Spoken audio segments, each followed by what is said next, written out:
Okay, I mentioned on my blog post this morning that I was going to be doing this, so here it is. I haven't even posted that blog posting yet, but before this goes out, it will have been posted.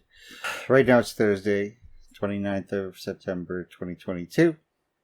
I'm about to start my timer because I decided that I was going to set myself a time limit for making this video, so I don't go too long, and then I can edit it out and bring it down to a reasonable time, starting with 19 minutes for the raw, unedited, which should bring it down to a reasonable time for the final cut, as it were. The thing that came to my mind to talk about was often we hear, at least I do, when people are talking about cosmology and the constants of nature, the starting point, and particularly when people are talking about the possibilities of multiverses, whether due to the string theory landscape or inflationary cosmology, whatever, or when people are trying to find reasons to believe in some particular religion based on the facts of the constants of nature, you hear people making the point that our universe is uniquely suited for life, and that the constants of nature had to be just so for that to happen. Now, whether or not it's true that the constants of nature had to be just so to make our kind of life possible, that is conceivable, at least it's arguable. But I take umbrage with a few things. First of all, they're assuming that it's a requirement that life be like ours, so to speak, but many of them would probably be more than happy to admit that that's not necessarily a certainty.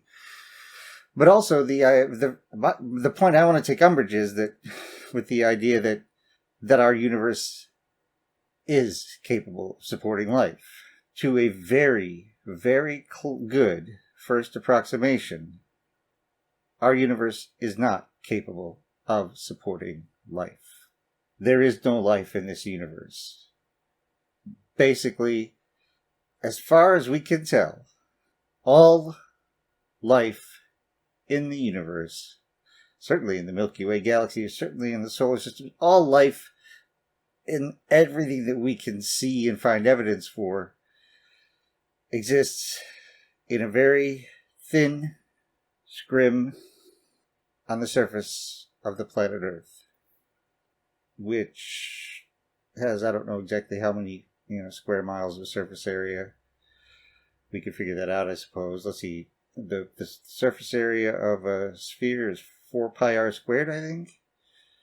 I know that the circumference of the Earth, which is pi times the diameter, is 40,000 kilometers, more or less by definition. And so that's 2 pi r. So you divide that by about 6.3, say about, that makes about 6,000, right? 6,000 times 6 would be 36,000. Yeah, call it 6,000. So 36 million times 4, which is 144 million times pi. So call it 450 to 500 million square kilometers surface area. I'm probably off. That's top of my head stuff.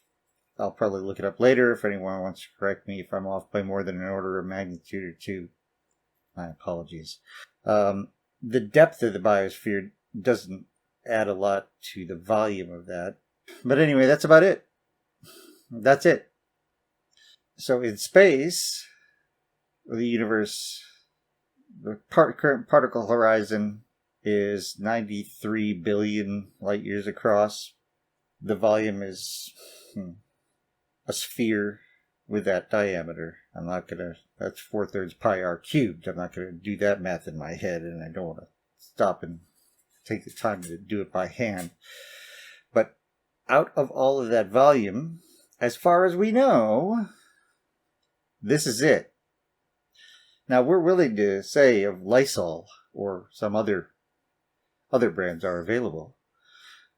Disinfectants, kills 99.9% of germs, or of the old ivory soap, 99 and 44 100% pure. Basically, that this is a really close approximation to 100% kills all germs, but they leave it at 99.9% because they want to leave a little fudge room.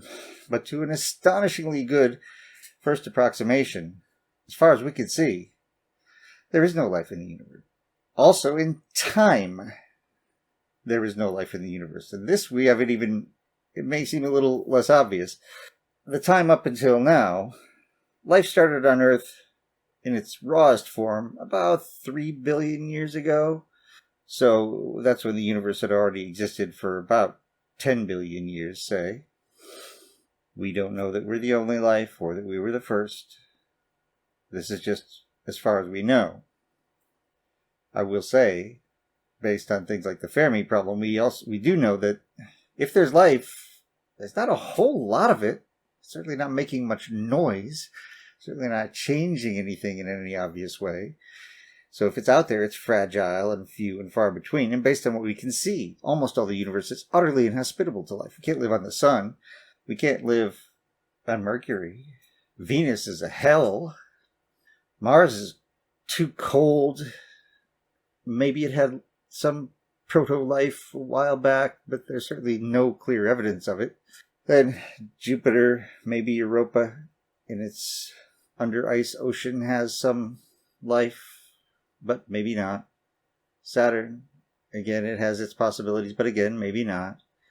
Uranus, Neptune, the Kuiper Belt, and all the space in between. Obviously, there's no life in the space in between, and almost all of it is space, and space is getting bigger, thanks to dark energy, or the cosmological constant, or quintessence, or whatever it might be.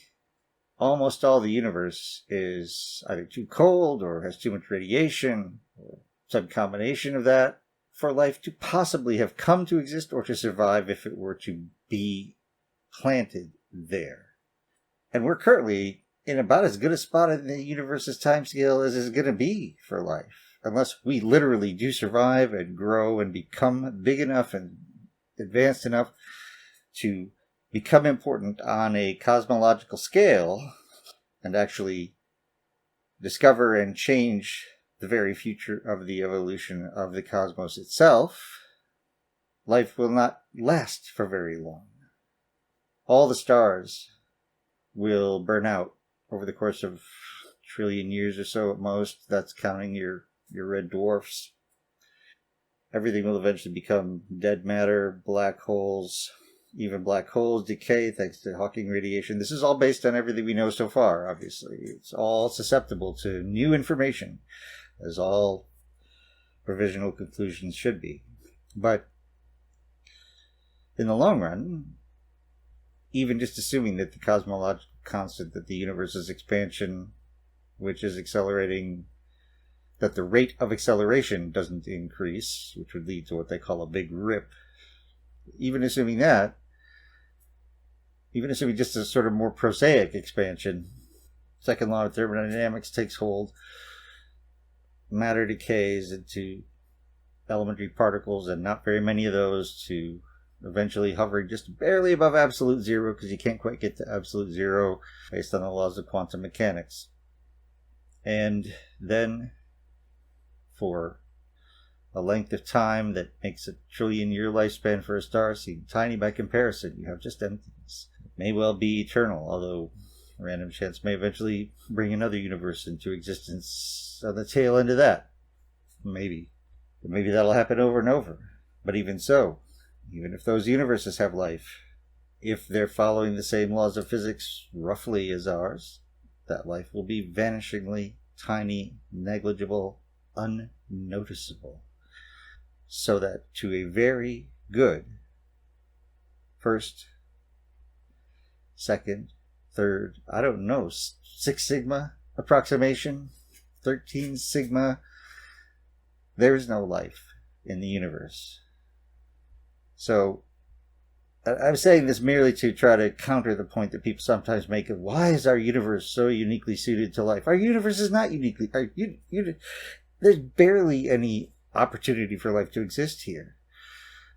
Which brings me to another point. I suspect though I haven't got any rigorous arguments here, just a sort of an intuition, but one that I've thought about a lot, that in any complex system large enough where there is a situation going from low to high entropy and is in the point of the complex fluctuations and interactions that take place while the system is going from low entropy to high entropy, from low entropy to high entropy, there will be many complicated little things happening. And if the forces involved in such complex things are complicated enough and random enough, or even just, and yet have a certain consistency, they can't be purely random. They have to be lawful in the sense of obeying certain patterns. It may be that replicators can happen. Once something exists that tends to replicate itself and make copies of itself, it'll make copies of itself. And the ones that make copies better will become more common. And if there's variation in the copying abilities, and there's enough of it, there will be natural selection. And over time, it may be that will eventually lead to what we would call life, but it might be life in a situation where there are not atoms or photons or planets or stars or black holes, but life in some gigantic universe of coffee mixing with milk. There's a universe-sized thing coming together where one half is hot coffee, the other half is cold milk, and you see all the eddies and whirls. Maybe somewhere in those eddies and whirls there could become eddies and whirls that are self-replicating. It's a little silly, I know. That's just trying to think of an absurd enough example. But the point is that there's no good reason to think that this is the only way for replicators to say, well, just look at John Conway's Game of Life. If you're unfamiliar with it, look it up. It's a simple game where there's just a grid with rules for replication and destruction of squares based on the number of squares nearby. Either a new square appears, or a square dies, or the square just stays in place. And those rules are very specific. And with those rules, starting with some squiggly, enough of them, you actually get stable forms that keep on recurring. You even get things that move across the field, across the plane on their own, based on those rules. And this is simple stuff. It may be that in a big enough two-dimensional field of John Conway's Game of Life, you could even develop what would truly be organisms and would be even intelligence. I may be pushing it, but the idea is simply that those things can happen, but they would happen rarely. And that in a big universe like this one, the one we live in, it's happened extremely rarely. It may have happened only once. And, of course, we fall for the usual availability heuristic of judging everything else by the things that we see around us nearby that we can remember because they're right there with us. But it's a bias. It's a cognitive bias. It's called that for a reason. It gives us a skewed attitude and picture towards what's actually happening. And I think rethinking that, first of all, would debunk some naive attempts to bolster religion using the notion that life is, our universe is so well suited to life, it had to have a creator. So, well, the creator he wasted a lot of space and a lot of time. It just doesn't point that direction, not when you look at it, especially not when you consider that patterns of complex things can, in principle, in very rare and localized regions, form self-replicating systems, depending on the particular organizational structure. It's not very impressive. Now, admittedly, it's better than a universe where cosmological constant is 10 times as big as it is, and the universe just expands rapidly, ripping stuff apart. No galaxies, no planets, no fusion, no whatever, because and so nothing ever really happens. But that doesn't get very complex. It doesn't get a lot of local, small scale interactions that have a time to take place. That goes to high entropy very quickly.